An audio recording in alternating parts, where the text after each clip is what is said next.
Hello ভালোবাসার মানুষগুলো, আমাদের চ্যানেলের গল্প শুনতে ও পড়তে আমাদের চ্যানেলটি সাবস্ক্রাইব করে পাশে থাকা বেল আইকনটি বাজিয়ে দিন।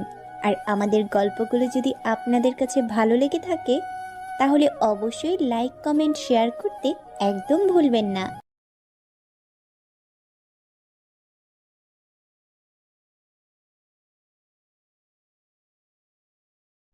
রাত প্রায় 12টা বাজে। রাস্তা দিয়ে একা একা হেঁটে বাসায় ফিরছে তানহা। আজ ডিউটি থেকে আসতে একটু লেট হয়ে গেছে, তার মধ্যে আবার আস্তে আস্তে গাড়িটা নষ্ট হয়ে গেছে, তাই পায়ে হেঁটেই বাসায় আসছে তান। শীতের দিন, চারিদিক নির্জন, রাস্তা হালকা মৃদু বাতাস যেন আবহাওয়াটাকে ঠান্ডা করে তুলেছে। এই এলাকায় নতুন, তানহা ভালোভাবে এখনো সবকিছু চেনে না সে। তার পকেটে একটা রিভলভার থাকা সত্ত্বেও ও যেন ভয় হচ্ছে। তানহার ভয় হওয়ারই কথা, কারণ সে একটা মেয়ে আর চারিদিকে নির্জন, আশেপাশে কেউ নেই বললেই চলে। রাস্তা দিয়ে তাড়াতাড়ি ভয়ে ভয়ে হেঁটে যাচ্ছে তানহা। তানহা হাঁটতে হাঁটতে রাস্তার মোড়ে আসতেই দেখে দুইটা ছেলে। তানহা তাদের দেখে জোরে জোরে হাঁটতে শুরু করে। তানহা পিছনে তাকিয়ে দেখে ছেলে দুইটা তার পিছনে আসছে। এটা দেখে তানহা তার হাঁটার গতি আরো বাড়িয়ে দেয়। এমন সময় ছেলে দুইটার মধ্যে একটা ছেলে দৌড়ে তানহার সামনে চলে আসে, আর একটা তানহার পিছন। তখন তানহা বলে, দেখ, আমার পথ ছাড়, না হলে কিন্তু খারাপ কিছু হয়ে যাবে এখানে। এত তাড়াহুড়া করো না মামুনি, বাসায় তো যাবে, তার আগে আমাদের একটু খুব খুশি করে যাও। তোদের খুশি আমি বের করছি। তোরা হয়তো আমার ড্রেসের দিকে তাকাসনি। ভালো করে দেখ আমি কে। তানহার কথা শুনে ছেলে দুইটা তানহার দিকে তাকিয়ে দেখে পুলিশের ড্রেস পরা। এটা দেখে ছেলে দুইটা হেসে দেয়। ছেলে দুইটার হাসি দেখে তানহা এবার একটু ভয় পেয়ে যায়। তখন একটা ছেলে বলে, মামুনি, দেখছি পুলিশের ড্রেস পরে আমাদের ভয় দেখাচ্ছে। মামুনি হয়তো এই এলাকায় নতুন। যাক, জীবনে প্রথম কোনো পুলিশ মেয়েকে এত রাতে পেলাম। এটা বলে ছেলে দুইটা হাসতে থাকে। তানহা ছেলে দুইটা হাসি দেখে বুঝে যায় এরা এত সহজে তাকে ছাড়বে না। তাই তানহা তার পকেট থেকে তার রিভলভারটা বের করে। তানহা রিভলভারটা বের করতেই তানহার পিছনে থাকা ছেলেটা তানহার হাতে এক লাথি দেয়, যার ফলে রিভলভারটা অনেক দূরে গিয়ে ছিটকে পড়ে। এটা দেখে তানহা অনেক ভয় পায়। তানহা কি করবে কিচ্ছু বুঝতে পারছে না। সে একা দুইটা ছেলের সাথে কখনোই পেরে উঠবে না। এমন সময় ছেলে দুইটা হাসতে হাসতে বলে, এবার কি করবে মামুনি? আজ তোমাকে আমাদের হাত থেকে কেউ বাঁচাতে পারবে না। জানোয়ারের বাচ্চা, আমার কাছে আসবি না, না হলে কিন্তু কুকুরের মতো মার খাবি তোরা। সালির দেখছি এখনো তেজ দেখাচ্ছে। তোর এই তেজ এখনই ঠান্ডা করছে। আর কি বললি, কুকুরের মতো মরবো? আগে তো একটু মজা করে নে, পরে দেখি কি কাকে মারে। এই বলে ছেলেটা তানহার গায়ে হাত দিতে যাবে, এমন সময় কোথা থেকে যেন কেউ একজন এসে ছেলেটার মুখ বরাবর ঘুষি মারে। ছেলেটা ঘুষি খেয়ে সাথে সাথে মাটিতে পড়ে যায়। নাক থেকে ঝরঝর করে রক্ত পড়ছে। তানহা তাকিয়ে দেখে একটা ছেলে দাঁড়িয়ে আছে, কালো একটা হুডি পরে। ছেলেটার মুখে হুডির মাস্কটা লাগানো, চুলগুলো এলোমেলো হয়ে আছে। তানহা আগন্তুক ছেলেটার দিকে তাকিয়ে আছে আর বোঝার চেষ্টা করছে কে এই ছেলেটা, হঠাৎ কোথা থেকে আসলো আর তাকে বাঁচালো। আগন্তুক ছেলেটার ঘুষি খেয়ে একটা ছেলে এখনো মাটিতে শুয়ে আছে। ওটা সাহস পাচ্ছে না, নাক দিয়ে অনবরত রক্ত পড়ছে। এটা একটা ছেলে। এই অবস্থা দেখে বাকি অন্য যে একটা ছেলে ছিল সে দৌড়ে পালাতে লাগলো। ছেলেটা দৌড়ে পালাচ্ছে, এমন সময় আগন্তুক ছেলেটা তার কোমর থেকে একটা ডেস্টারের ইঞ্জিন বের করে ছেলেটার মাথা বরাবর শুট করে, সাথে সাথে ছেলেটার নিথর দেহটা রাস্তার মধ্যে ছিটকে পড়ে। আগন্তুক ছেলেটা এভাবে ছেলেটাকে মেরে ফেলায় তাকে ভয়ঙ্কর লাগছে। তানহা তো সবকিছু দেখে শক হয়ে আছে। সাথে সাথে তানহাও অনেক ভয় পেয়ে যায়, আবার অনেক খুশি হয়, কারণ এদের এভাবেই মারা উচিত। তানহা আগন্তুক ছেলেটার দিকে তাকিয়ে আছে অবাক হয়ে, আর অধীর আগ্রহে তাকিয়ে আছে বাকি ছেলেটাকে কি করে এটা দেখার জন্য। আগন্তুক ছেলেটা এবার নিচে পড়ে থাকা ছেলেটার দিকে তাকায়। আগন্তুক ছেলেটা এবার তার পকেট থেকে একটা টাকার নোট বের করে নিচে পড়ে থাকা ছেলেটার বুকের উপর ফেলে দেয়। এটা দেখে তানহা আর নিচে পড়ে থাকা ছেলেটা ভয়ে ভয়ে তাকিয়ে আছে এই আগন্তুক ছেলেটার দিকে। এই ছেলেটা করছে কি, পাগল নাকি, এসব ভাবছে আর জিজ্ঞাসা সূচক দৃষ্টিতে তাকিয়ে আছে তানহা আগন্তুক ছেলেটার দিকে। আগন্তুক ছেলেটা নিচে পড়ে থাকা ছেলেটার উপরে একটা টাকার নোট ফেলে সাথে সাথে কপাল বরাবর শুট করে এবং সাথে সাথে ছেলেটা মারা যায়। শুট করার সাথে সাথে আগন্তুক ছেলেটা সেখান থেকে চলে আসতে লাগে। আগন্তুক ছেলেটা পিছন ফিরে চলে যাচ্ছে, এমন সময় তানহা পিছন থেকে অনেক ডাকাডাকি করে, কিন্তু আগন্তুক ছেলেটা কোনো কথা না বলে সেখান থেকে চলে যাচ্ছে। তানহা দৌড়ে আগন্তুক ছেলেটার সামনে যায়। তানহা এভাবে আগন্তুক ছেলেটার সামনে যাওয়ার ছেলেটা থেমে যায়।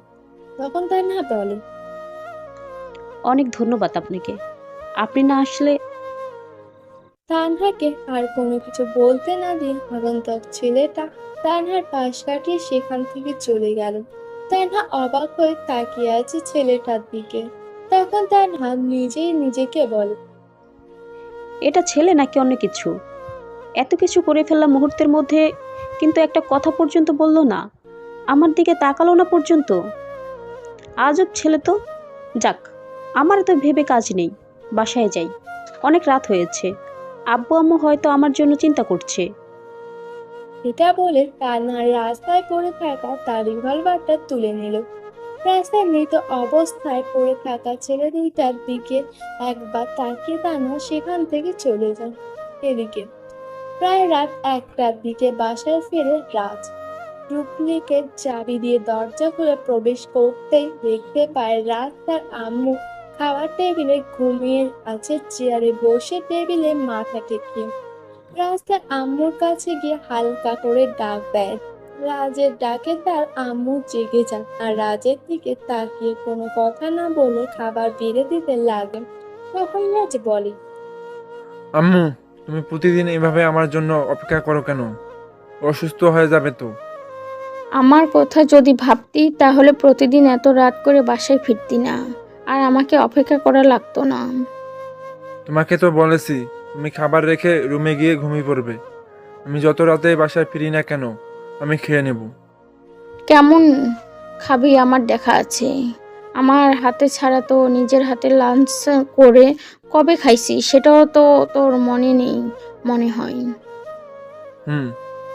কি তুই প্রতিদিন এত রাতে বাসায় বাইরে কি করিস? আশেপাশে মানুষজন খারাপ ভাবেন। আশেপাশের মানুষজন কি বললো তা নিয়ে আমার যায় আসে না। আমি একদিন না খেয়ে থাকলে তো তারা আমাকে খেতে দেবে না। তাহলে আশেপাশের মানুষজন কি ভাবছে তা আমার দেখার বিষয় নাই। তোর হ্যাং দেওয়া বন্ধ কর। তোর আব্বু প্রতি রাগারাগি করে শুধু আমার জন্য কিছু বলে না তোকে, সেদিকে খেয়াল আছে তোর? এই জন্যই তো তোমাকে অনেক ভালোবাসি। তুমি আসো তো আব্বুকে সামলানোর জন্য। জানি কত ভালোবাসিস, তোরে বলতে হবে না। এভাবে চলতে থাকলে তোর আব্বুকে আমি আর ম্যানেজ করতে পারবো না প্রতিদিন। তোমাকে ম্যানেজ করতে হবে না। আব্বু আমার দেখা পাইলে তো রাগারাগি করবে, না পাবে আমাকে দেখা, না করবে বকাবকি। হি হি হি। হয়েছে, এখন চুপচাপ খেয়ে নে, কোনো কথা বলবি না। তোর আব্বু জেগে গেলে আবার রাগারাগি করবে। রাজ আর কোনো কথা বলল না। তার আম্মু তাকে খাইয়ে দিতে লাগলো। রাজ খাওয়া দাওয়া করে নিজের রুমে চলে গেল। মাথাটা একটু ব্যথা করছে, তাই একটা ওষুধ খেয়ে ঘুমিয়ে পড়লো রাজ। এটা রাজের দৈনিক রুটিন। প্রতিদিন বন্ধুদের সাথে আড্ডা দেওয়া আর গভীর রাতে বাসায় ফিরে এবং তার আম্মু পড়াশোনা শুনে খাবার খেয়ে রুমে আসা। রাজের আব্বু আম্মুও কিছু বলে না, কারণ আদরের একমাত্র সন্তান বলে কথা। পরের দিন সকালে 10টায় ঘুম ভাঙে রাজের। রাজকে কেউ ডাকতে যায় না, কারণ বাসায় সবাই জানে হাজার ডাকলেও সে উঠবে না। সকাল 10টায় রাজ ঘুম থেকে উঠে ফ্রেশ হয়ে নিচে নেমে তাকিয়ে দেখে তার আম্মু টিভি দেখছে। রাজকে নিচে আসতে দেখে তার আম্মু বলল, কিরে, ঘুম ভাঙছে তাহলে? খাবার দাও, ক্ষুধা লাগছে খুব। তুই বস, আমি নিয়ে আসছি। এই বলে তার আম্মু চলে গেল খাবার আনতে। রাজ বসে বসে কার্টুন দেখতে লাগলো। কিছুক্ষণ পর রাজের আম্মু খাবার নিয়ে আসলে রাজ তার আম্মুর থেকে খাইয়ে নিয়ে বাসা থেকে বের হয়। রাজ বাসা থেকে বের হয়ে 3 রাস্তার মোড়ে গেলে তাকিয়ে দেখে আশেপাশে তার বন্ধুরা নাই। তাই রাজ ফোনটা বের করে ফাহিমকে কল দিলে ফাহিম কলটা রিসিভ করতেই রাজ বলল, কিরে মামা, কই তোরা? মামা, আমি আর আবির এক জায়গায় আসছি। তুমি 20 মিনিট দাঁড়াও, আমরা আসতেছি। ঠিক আছে, আয় তাড়াতাড়ি। রাজ ফোনটা কেটে দিয়ে একটা দোকানে চলে গেল। সেখান থেকে একটা সিগারেট নিয়ে সিগারেট খেতে লাগলো আর ফাহিম আবিরের জন্য অপেক্ষা করতে লাগলো। এদিকে এদিকে এই এলাকার নতুন জয়েনিং হওয়া তানহা পুরো এলাকাটা ঘুরে ঘুরে দেখছে। গাড়ি নিয়ে তানহা গাড়ি করে ঘুরতে ঘুরতে তার চোখ গেল একটা দোকানে। তানহা তাকিয়ে দেখে একটা ছেলে দোকানের দিকে মুখ করে তাকিয়ে আছে, আর তার পরনে কাল রাতে সেই সেম ড্রেস। তানহা এই ড্রেস আপ দেখে গাড়িটা থামিয়ে দিল আর সেদিকে যেতে লাগলো। তানহা ছেলেটার কাছে এসে পিছন থেকে বলল, এই ছেলে শোনো। রাজ মনের সুখে সিগারেট টানছে। এমন সময় পিছন থেকে কেউ একজন মেয়েলি কণ্ঠে রাজকে ডাকলো। রাজ পিছনে ঘুরে তাকায়। রাজ পিছনে ঘুরতে তার মুখে সম্পূর্ণ রাজের মুখে সিগারেটের ধোঁয়া তানহা কাশতে থাকে, পড়ে আর কিন্তু তানহা রাজ তার সেখানে সিগারেট কাশতে খাওয়া শুরু করে। থামাচ্ছে না। এমন সময় তানহা রেগে রাজের মুখ থেকে সিগারেট নিয়ে নিচেই ফেলে দেয়। তা দেখে রাজ বলল, এটা কি হলো? এই ছেলে, এটা কি সিগারেট খাওয়ার জায়গা? এখানে কোথাও তো লেখা নেই যে এখানে সিগারেট খাওয়া যাবে না। আর থাকলেই বা কি, আজ কাউকে মেনে চলে না। তুই দেখি আসলে বেয়াদব একটা ছেলে। এই মেয়ে চেনা নাই জানা নাই, ডিরেক্ট তুই করে বলতেছেন। অশুভ মেয়ে কোথাকার, কমন সেন্স নাই। কি? আমার কমন সেন্স নাই? বেয়াদব বকাটা ছেলে, একে তো নিজে অন্যায় করেছে, তার উপর বড় বড় কথা। আমি আবার কি অন্যায় করলাম? সিগারেট খাওয়া কি অন্যায়? সিগারেট খাওয়া যদি অন্যায় হয় তাহলে আবার সেই অন্যায়টাই করেছি। দেখি কি করতে পারেন। এই মামা, 2টা সিগারেট দাও তো। রাজ দোকান থেকে 2টা সিগারেট নিয়ে একসাথে 2টা সিগারেট জ্বালায়। সিগারেট 2টায় এক টান দিয়ে পুরো ধোঁয়া তানহার মুখের দিকে মারে, যার ফলে তানহা আবারও কাশতে শুরু করে। তানহা কাশি দেখে রাজ আবারও একটু ধোঁয়া তানহার দিকে মারে। তানহা এবার রেগে গিয়ে রাজকে ঠাস ঠাস করে 2টা থাপ্পড় মেরে দিয়ে বলল, চল আমার সাথে, পুলিশের সাথে বেয়াদবি করার মজা আজ তোকে ভালোভাবে বোঝাবো। এই বলে তানহা রাজের কলারে হাত দেয়। রাজের শার্টের কলারে হাত দেওয়াতে রাজ রেগে যায় আর এক ঝটকায় কলার ছাড়িয়ে নেয় আর বলে, এই মেয়ে, তোর সাহস তো কম না? থাপ্পড় মেরে আবার কলার ধরেছিস। তোর ভাগ্য ভালো তুই মেয়ে, না হলে এতক্ষণে হসপিটালে বেঁধে থাকতি। কে হসপিটালে বেডে থাকবে তা তো সময় বলবে। চল আমার সাথে। আপনার সাথে যাব মানে? আমার সাথে থানায় চল, তোর এমন ব্যবস্থা করব আর পুলিশের সাথে কোনোদিন বেয়াদবি করবি না। বেয়াদবি কি দেখছেন কি, আমি হলাম আনলিমিটেড বেয়াদব, তা সময়ের সাথে সাথে দেখতে পারবেন। তোর বেদবি আমি বের করছি, চল আমার সাথে থানায়। ও তাই? তা কি জন্য আমাকে থানায় নিয়ে যাওয়া হচ্ছে? কোনো কারণ ছাড়া বা অপরাধ ছাড়া তো এইভাবে ধরে নিয়ে যেতে পারেন না, এটা নিশ্চয় জানা আছে। ইফটিজিংয়ের দায়ে? ইফটিজিং মানে আমি আবার কোন মেয়েকে ইফটিজিং করলাম? একটু আগেই যে আমাকে ইফটিজিং করলি, এটা এক প্রকার ইফটিজিং। আর তোকে বুঝাবো পুলিশের সাথে বেয়াদবি করার ফল। আমি যে আপনাকে ইফটিজিং করলাম তার প্রমাণ কি?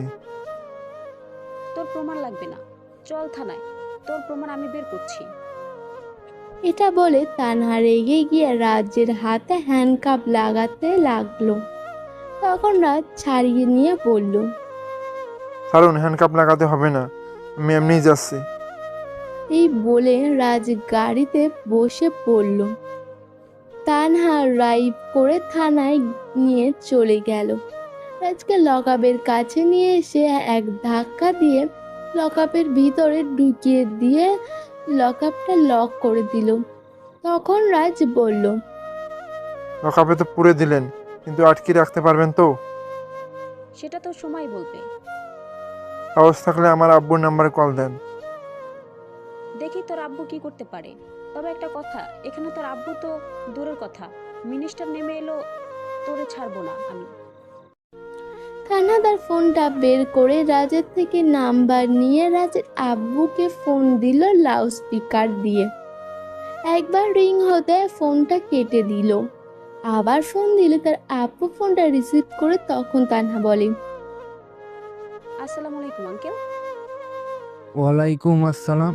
কে তুমি মা? চিনতে পারলাম না। আমার আপনি চিনেন না? আপনার বকাটে ছেলে রাস্তায় রাস্তায় সাইডে দাঁড়িয়ে সব মেয়েদের কিপটিজিং করে, তাই তাকে থানায় ধরে আনা হয়েছে। এই নিন, কথা বলো। এই বলে তানহা ফোনটা রাজের কাছে নিয়ে গেল। রাজ তো চোখ বড় বড় করে তানহার দিকে তাকিয়ে আছে। তখন রাজের আব্বুকে বলল, বিশ্বাস করো আব্বু, আমি এমন কিছুই করি নাই। 10 মিনিটের মধ্যে আমাকে এখান থেকে বের করো। বিশ্বাস করবো তাও আবার তোকে কখনোই না। তোরে অনেকবার ছাড়িয়েছি আমি, কিন্তু এবার আর না, কারণ তুই মেয়েদের ইপটিজিং করিস এটা জানতাম না। এবার তোর একটা শিক্ষা হওয়া দরকার। বিশ্বাস করো আব্বু, আমি এমনটা করি নাই, উনি মিথ্যে কথা বলছে। একজন পুলিশের তো আর ঠেকা নয় যে তোরে এমনি এমনি ধরে নিয়ে আসবে। তোর একটা শিক্ষা হওয়া উচিত। থাক তুই ওইখানে। আব্বু, আম্মু কিন্তু আমার জন্য চিন্তা করবে। তোর আম্মুরে আমি সামলে নিব। 2 দিন এইখানে থাক, এমনি ঠিক হয়ে যাবে। আর তোরে যেন এই 2 দিনে সোজা করে দেয় সেটা আমি বলে দিচ্ছি। আব্বু, কাজটা কিন্তু ঠিক করতেছো না, সময় কিন্তু আমারও আসবে। কাজটা আমি 100% ভালো করেছি। আর এটা শুনলে তো আম্মুও খুশি হবে মনে হয়, কারণ তোর একটা শিক্ষা পাওয়া উচিত। 2 দিন থাক, এমনিতেই ঠিক হয়ে যাবে। তারপর আমি গিয়ে নিয়ে আসবো। চিন্তা করবেন না আঙ্কেল, আমি এই দুজনের সোজা করে দেব, যেন কারো সাথে বেয়াদবি করতে না পারে। ঠিক আছে মা, একটু ভালোভাবে আদর যত্ন করে দিও তো। আমরা তো আর কিছু করতে পারি না। ঠিক আছে আঙ্কেল। আব্বু আমার কিন্তু রাগ করতেছে, আমাকে এখান থেকে নিয়ে যাবে কিনা বলো। রাজের আব্বু কোনো রেসপন্স না করে ফোনটা কেটে দিল। ফোনটা লাউড স্পিকারে থাকায় সব কথা তানহা শুনেছে। সব কথা শুনে তানহা বলল, কি রে, এখন কি করবি? খাওয়া শেষ? আর একটা নাম্বার তুলুন। চান্স হয়ে একবার, আর কাউরে কল দিতে পারবি না। জাস্ট তোর পরিবারের জানানো প্রয়োজন ছিল, তাই ফোন দিলাম, না হলে আবার চিন্তা করতো। আপনি মিথ্যা কথা বলবেন কেন? আমি কোন মেয়েকে কখনো ডিস্টার্ব করি না। এমনি খারাপ হইতে পারি, কিন্তু মেয়েদের সম্মান করি। তা তো তোর ব্যবহারই দেখতে পাচ্ছি তুই কেমন। যে সম্মানের যোগ্যই আমি তাকেই সম্মান করি। তার মানে তুই বলতে চাচ্ছিস আমি সম্মানের যোগ্য না? না, দেখলি তো তোর আব্বু কি বলল। তোর একটা শিক্ষা পাওয়া দরকার আছে। আর আমারে তোকে সোজা বানানোর পারমিশনও দেওয়া হলো। এই দুদিন তোকে সোজা করে দিব। আমার সাথে বেয়াদবি করা? আমার আব্বু কিন্তু আর একটা কথাও বলেছে, কি কথা? আমাকে ভালোভাবে আদর যত্ন করতে বলেছে। তখন তো থাপ্পড় মেরেছিলেন, গালটা এখনো ব্যথা করছে। নেন, এইবার আদর করে দেন, একটা কিস দেন। এটা বলে রাস্তার গালটা তানহার দিকে বাড়িয়ে দিল। সাথে সাথে তানহা রাজের গালে আবারও থাপ্পড় মারল।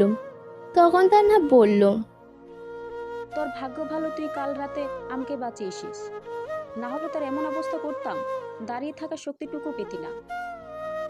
যে মেয়ে দুইটা সাধারণ ছেলের সাথে হাতে রিভলভার থাকা সত্ত্বেও পারে না, সে আবার আমার সাথে পাঙ্গা নেয়।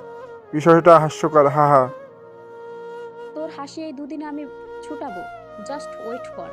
কিন্তু তোরে কাল রাতে দেখে মনে হয়েছিল কেমন ভয়ঙ্কর আর অদ্ভুত, কিন্তু তুই দেখছি একটা অরিজিনাল বকাটে, বেয়াদব লুচ্চা।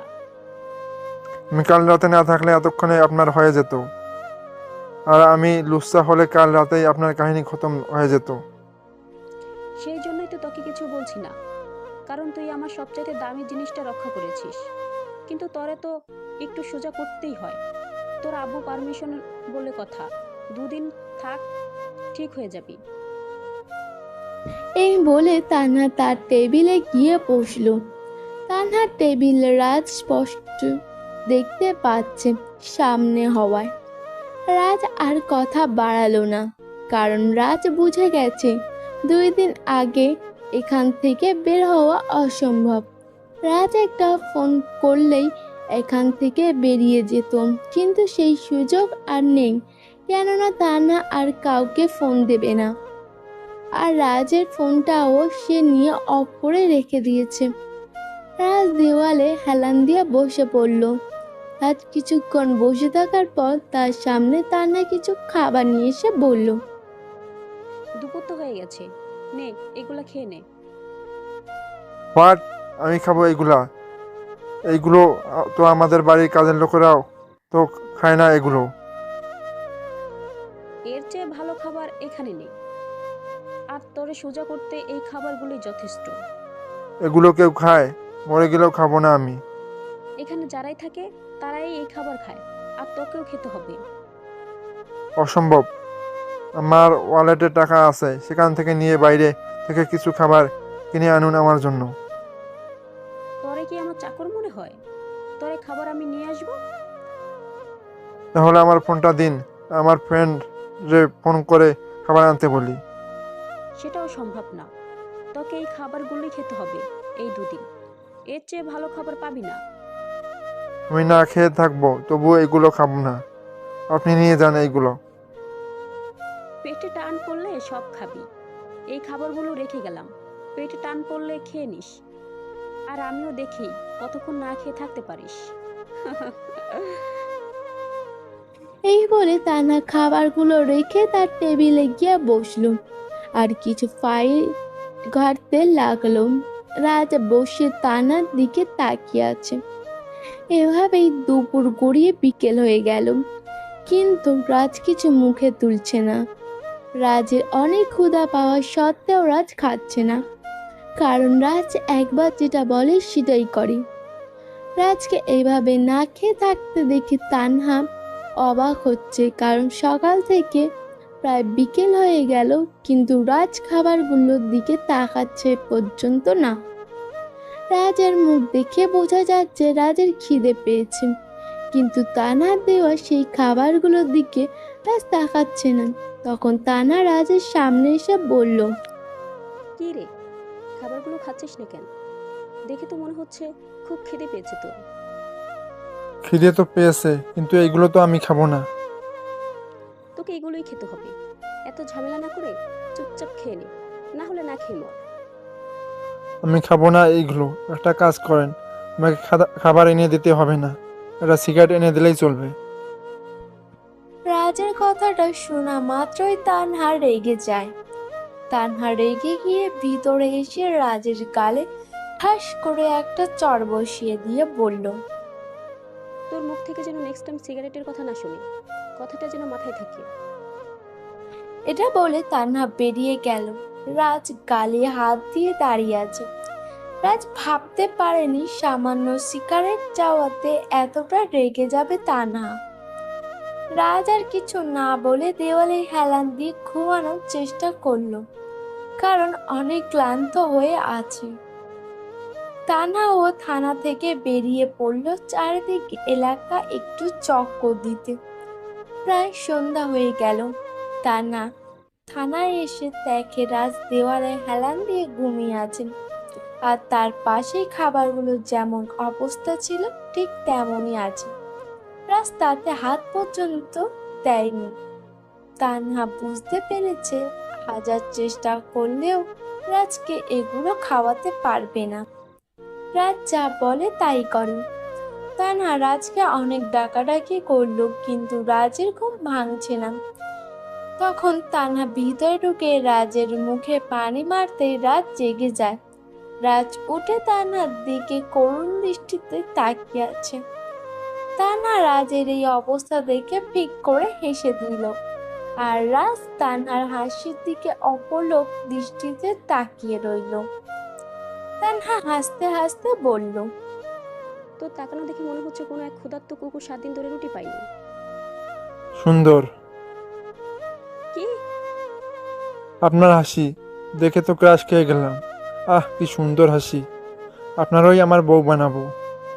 তুই তো দেখছি আচ্ছা ফাজিল, জেলের ভিতরে ঢুকে ফ্ল্যাট করছিস। ফ্ল্যাট করলাম কই? আমি তো সব সত্যি কথা বললাম। আপনার হাসি আমার মনে ধরেছে। বিয়ে করলে আমি আপনাকেই করব। সেই স্বপ্ন বাদ দে। আমি কেন? কোনো মেয়েই তোকে বিয়ে করবে না। আর আমাকে বিয়ে করা তো বিলাসিতা। বিয়ে একদিন আমি আপনাকেই করব। তুই তো দেখছি একটা বেয়াদব।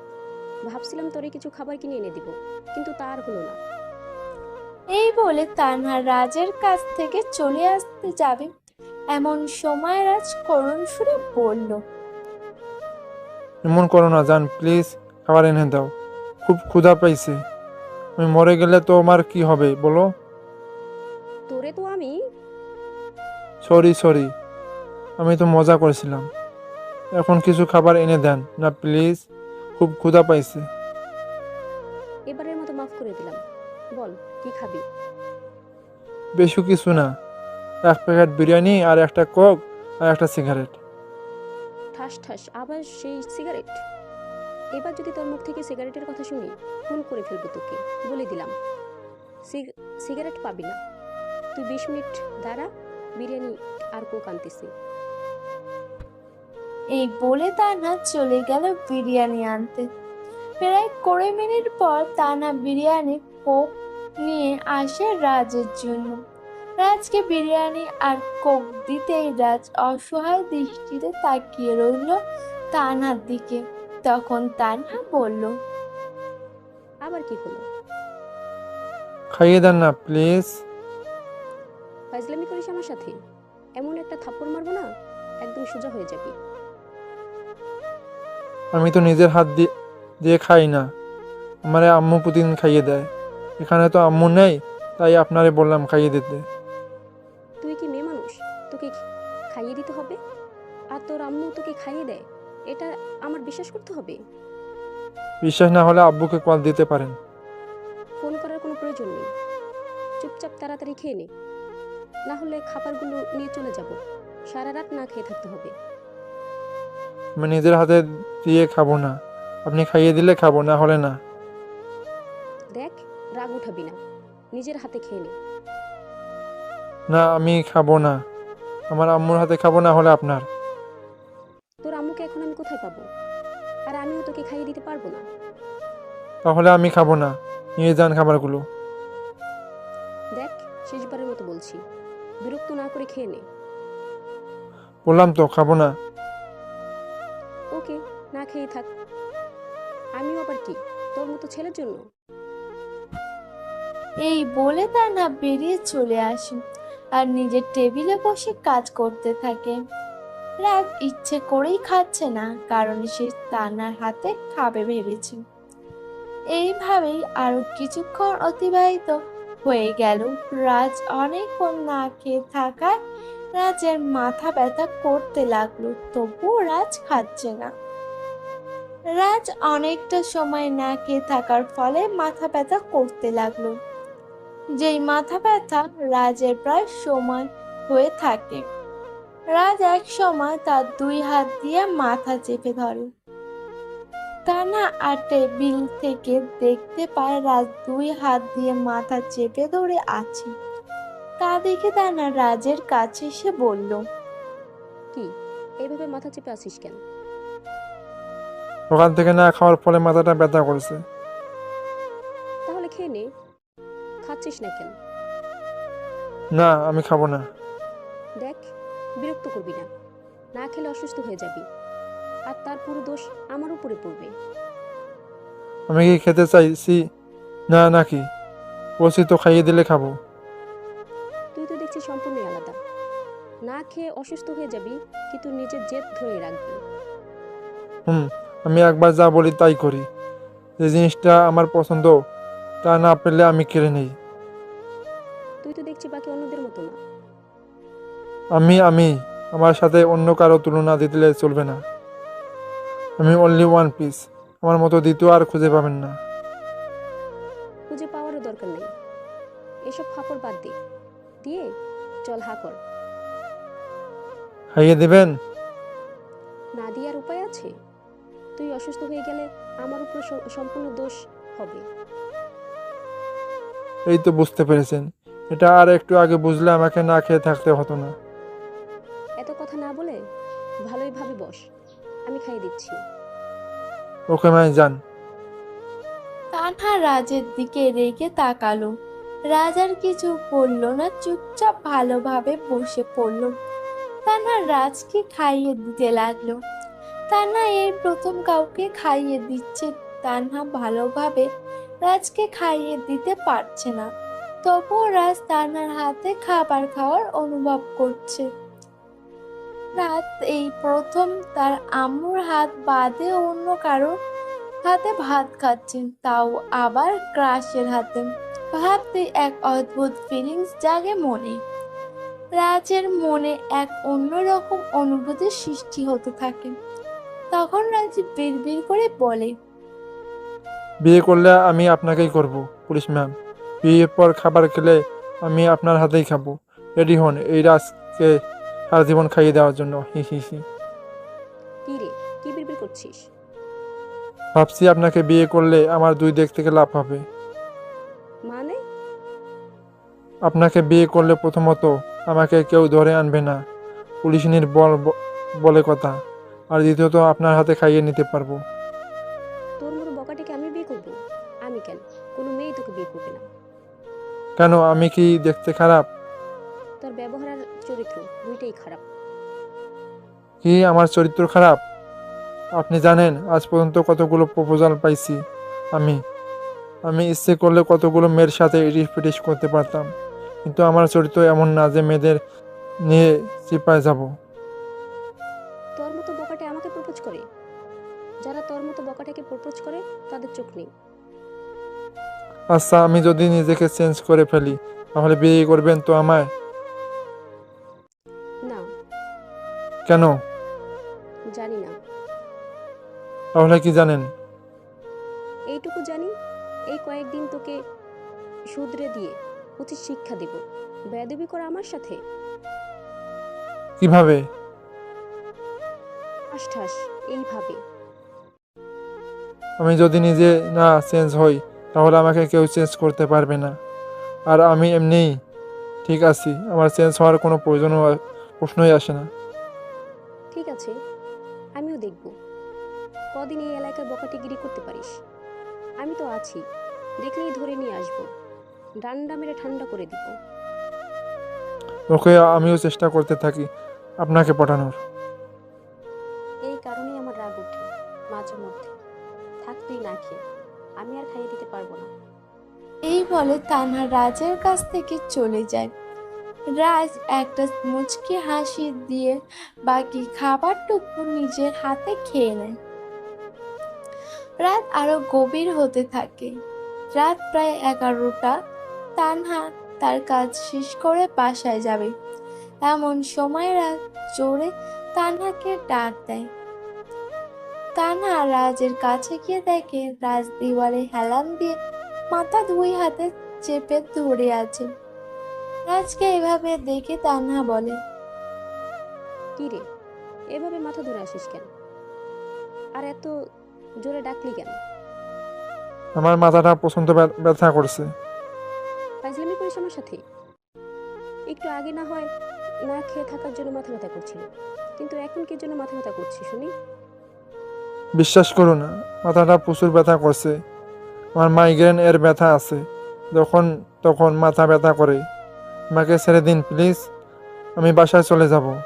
আমি এখানে থাকতে পারবো না। তুই এখান থেকে বের হতে পারবি না 2 দিন। আর আগে কেন বলিসনি তোর মাইগ্রেনের ব্যথা আছে? প্লিজ আমাকে ছেড়ে দিন, আমি আর সহ্য করতে পারছি না। না, তোকে এখানেই থাকতে হবে।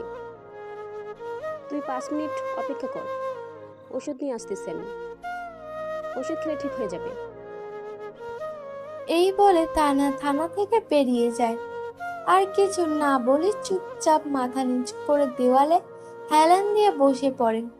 প্রায় 5 মিনিট পর তানহা ওষুধ আর পানি এনে দেয় রাজকে। রাজ কিছু না বলে ওষুধ খেয়ে চুপচাপ বসে ব্যথা সহ্য করতে লাগলো। তখন তানহা বলল, রাজ ওষুধ খেয়ে চুপচাপ বসে রইল আর মাথার ব্যথা সহ্য করতে লাগলো। তখন তানহা রাজের কাছে এসে বলল, কি রে, আমি কি থাকবো না চলে যাব? আপনার ইচ্ছে। তানহা কিছু একটা ভেবে তার টেবিলে গিয়ে বসে। আস্তে আস্তে রাজের মাথা ব্যথা কমতে থাকে। প্রায় আধা ঘন্টা পর তানহা রাজের দিকে তাকিয়ে দেখে রাজ দেওয়ালে হেলান দিয়ে ঘুমিয়ে গেছে।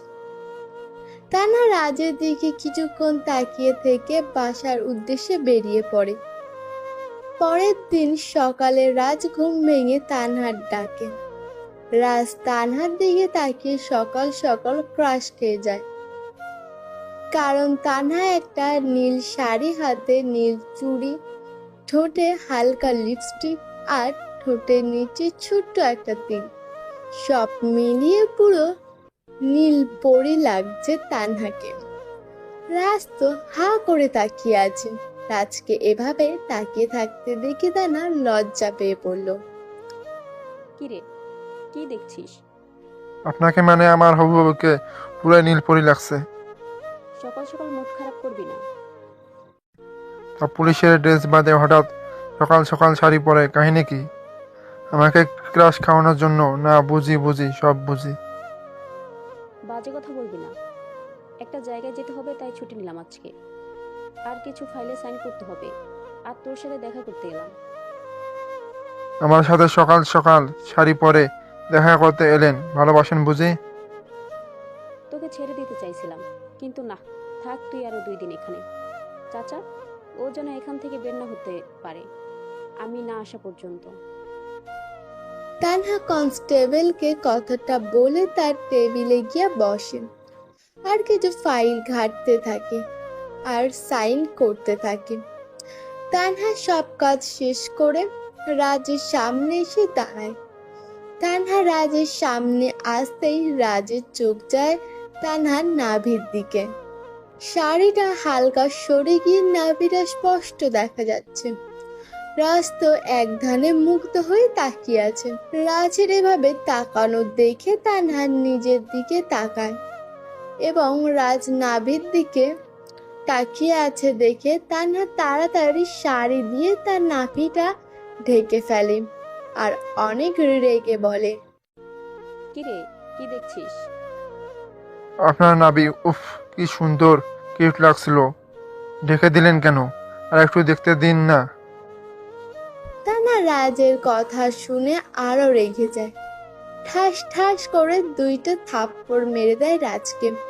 রাজ গালে হাত দিয়ে তাকিয়ে আছে। তখন তানহা বলে, ভাবছিলাম চাচাকে টাকা দিয়ে যাব তোকে খাবার কিনে এনে দেওয়ার জন্য, কিন্তু না, আমার সাথে লুচ্চামি করার শাস্তি হচ্ছে তোকে আজকে ওই খাবারগুলোই খেতে হবে। এটা লুচ্ছামি না, এটা হলো হবু বউয়ের ওপর প্রতি রোমান্টিকতা। ওই কে কিসের হবু বউ? এই যে আপনি, আমি তো বিয়ে করলে আপনাকেই করব, সেই অনুযায়ী আপনি আমার হবু বউ। এবার শাড়িটা একটু সারান, আপনার নাভিটা একটু দেখি, সব তো আমারই সম্পদ। তানহা ঠাস করে রাজকে একটা থাপ্পড় মেরে কোনো কথা না বলে হন হন করে চলে যায়। তখন রাজ গালে হাত দিয়ে কনস্টেবল চাচাকে বলে, চাচা, এই মেয়ে কথায় কথায় এত থাপ্পড় মারে কেন? এটা তো আমিও ভাবছি। কি ভাবছেন? এই যে তুমি মাসে অন্তত 2বার এখানে আসো, আর তোমার আব্বু ছাড়িয়ে নিয়ে যায়, তা এইবার কি জন্য এখানে সেটাই ভাবছি। আরে চাচা, আপনি তো জানেন আমি ইচ্ছে করলে কালকেই এখান থেকে বেরিয়ে যেতে পারতাম। কেন জানি জানেন? কেন? এই যে আমি আপনার ম্যাডামকে ভালোবাসি। কি, মেয়েটা 2 দিন হলো এখানে এসেছে আর এর মধ্যেই ভালোবেসে ফেলেছো? কি বাত হে, তোমার জবাব নেই গুরু। আমাদের বিয়েতে আপনার দাওয়াত রইল, আসবেন কিন্তু। মেয়েটাকে পটাতেই পারলে না, আবার বিয়ে? মেয়েটা যে পরিমাণে রাগী, মনে হয় না তোমার দ্বারা কিছু হবে। তুমি তো আমাকে অনেকদিন ধরেই চিনো চাচা, এই রাজ যেটা চাই সেটাই পায়। আপনার ম্যাডামকে আমার পছন্দ হয়েছে, মানে হয়েছে, যে কোনো মূল্যে আপনার ম্যাডামকে আমার লাগবে। তোমাদের অনেক সুন্দর মানাবে, পারফেক্ট কাপল। সত্যি চাচা, আর একটা কথা, কাল কই ছিলেন? কালকে দেখলাম না যে। কাল ছুটিতে ছিলাম, কিন্তু একটা জিনিস বুঝলাম না, তোমার আব্বু কেন তোমাকে ছাড়াতে আসেনি? এটা বাসায় গিয়ে দেখছি। দরজাটা খুলেন, আমি বাসায় যাই। তা বললে তো হবে না, তোমাকে আমি ছেড়ে দেই আর ম্যাডাম আমাকে এসে ঝাড়ুক। আমি আছি তো, কিছু বলবে না? আমি কিছু জানি না, ম্যাডাম আসার আগেই ছাড়তে মানা করেছে, মানে আমি তোমাকে ছাড়তে পারবো না। রাজ কনস্টেবল চাচার কথা শুনে কিছু একটা আইডিয়া বের করতে থাকে। রাজ আগেও এইখানে অনেকবার এসেছে, কিন্তু তার আব্বুর কারণে 20 মিনিটের মধ্যেই বের হয়ে গেছে। সেই সুবাদে রাজ কনস্টেবল চাচাকে অনেকটাই চেনে আর তার সাথে অনেকটাই ফ্রি। রাজের এইখানে থাকতে ভালো লাগছে না, তাই রাজ এখান থেকে কিভাবে বেরোবে তা ভাবতে লাগলো। তখন রাজ কিছু একটা ভেবে কনস্টেবল চাচাকে বলল, চাচা, আমার তো ক্ষুধা পাইছে, আপনি তো জানেন আমি এসব জেলের খাবার খাই না। তুমি 10 মিনিট অপেক্ষা করো, আমি বাইরে থেকে তোমার জন্য খাবার নিয়ে আসতেছি। আরে চাচা, আপনাকে কষ্ট করতে হবে না, আমার ফোনটা একটু দেন, আমি আমার ফ্রেন্ডকে ফোন করি, খাবার নিয়ে আসতে বলি।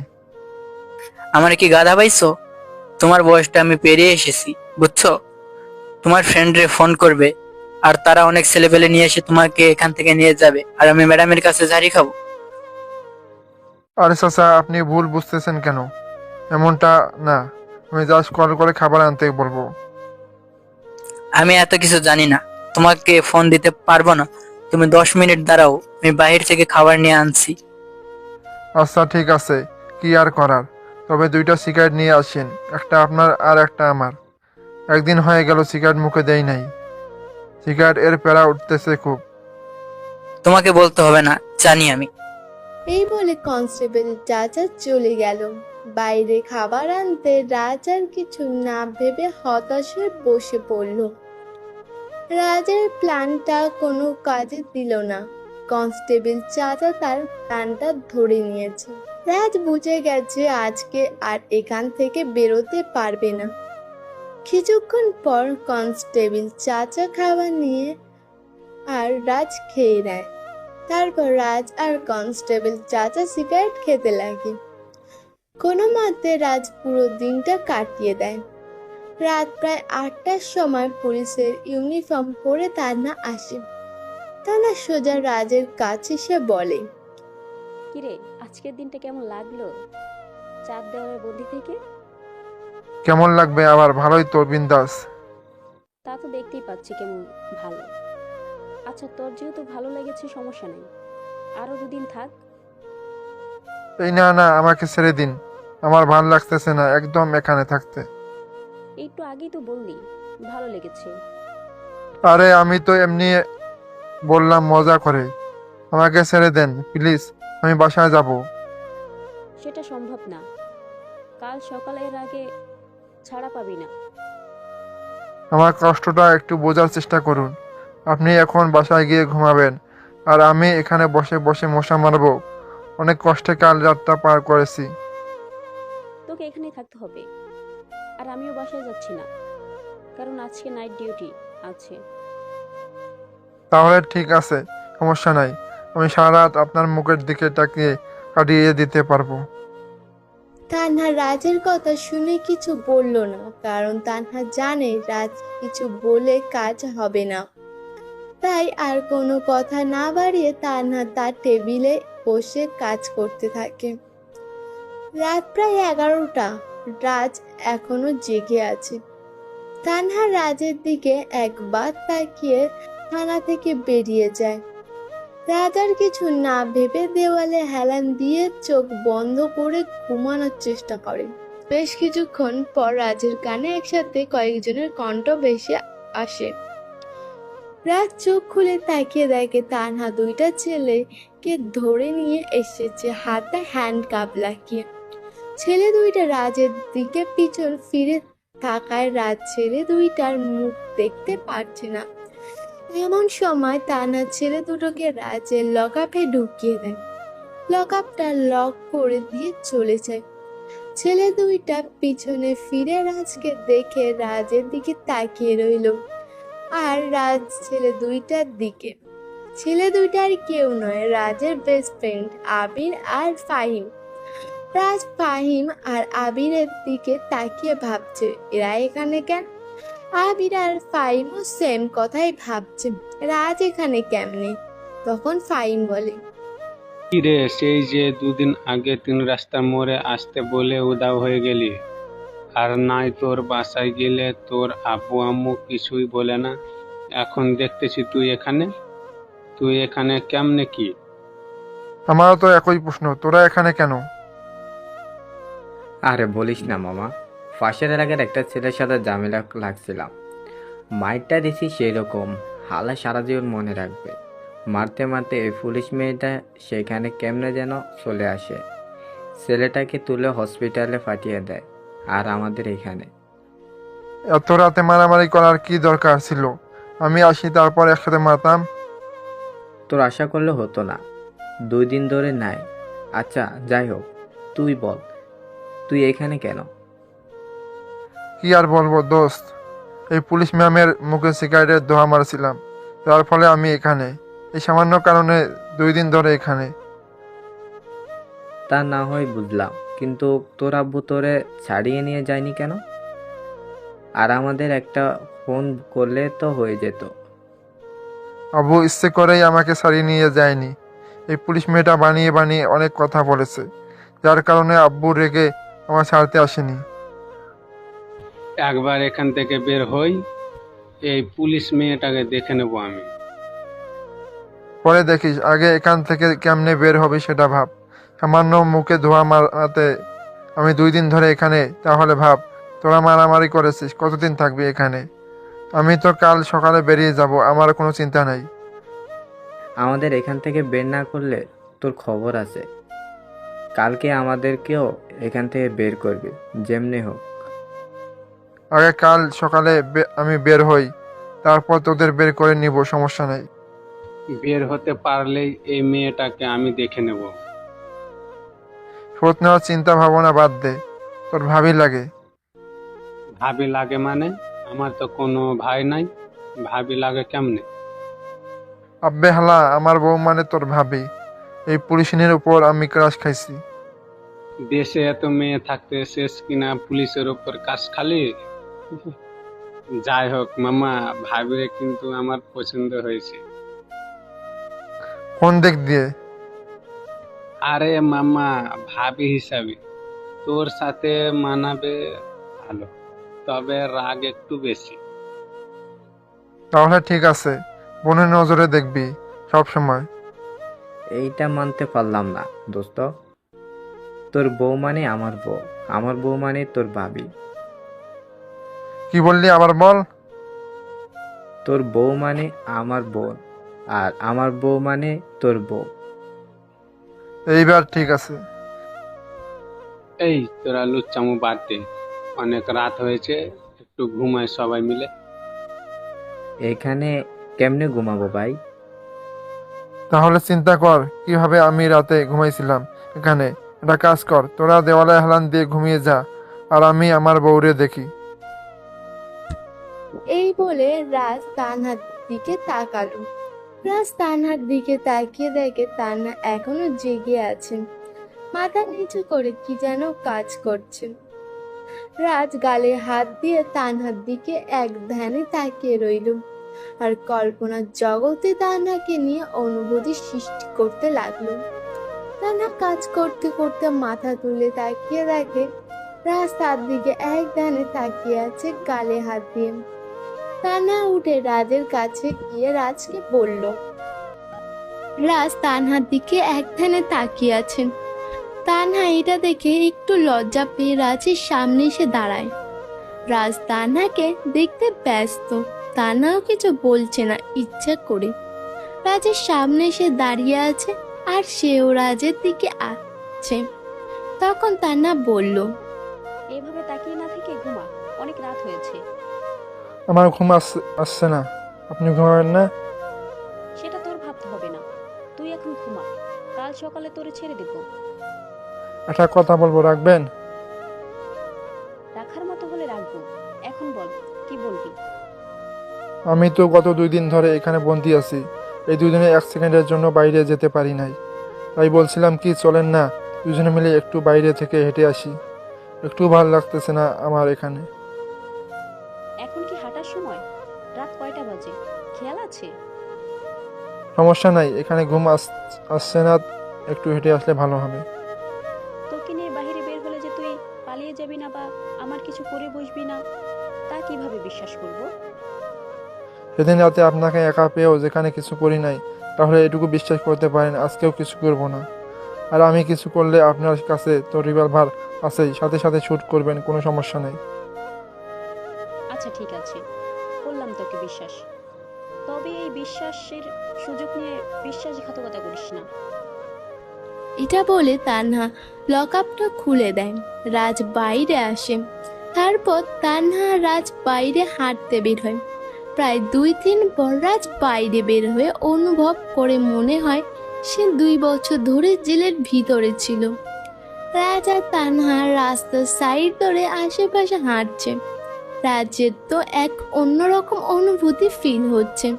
রাজ কখনো গভীর রাতে এভাবে হাঁটেনি, তার উপর আবার ক্রাশের সাথে হাঁটছে রাজ। রাজের মনে এক অন্য অনুভূতি সৃষ্টি হয়। চারিদিক আচ্ছা আলোয় পুরো অন্ধকার।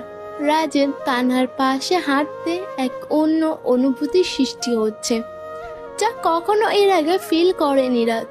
রাজ ভালোভাবে প্রিয় মানুষটির সাথে নির্জন রাতে হাঁটার অনুভূতিটা উপভোগ করছে।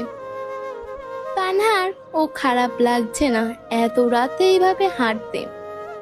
তানহা আনমনে হাঁটতে থাকে আর কিছু একটা ভাবতে থাকে। এমন সময় রাজ তানহাকে উদ্দেশ্য করে বলল, আচ্ছা, আমাকে আপনার কেমন লাগে? পিচ্ছি দুষ্ট একটা বকাটে ছেলে। আমি পিচ্ছি না, বুঝেছেন?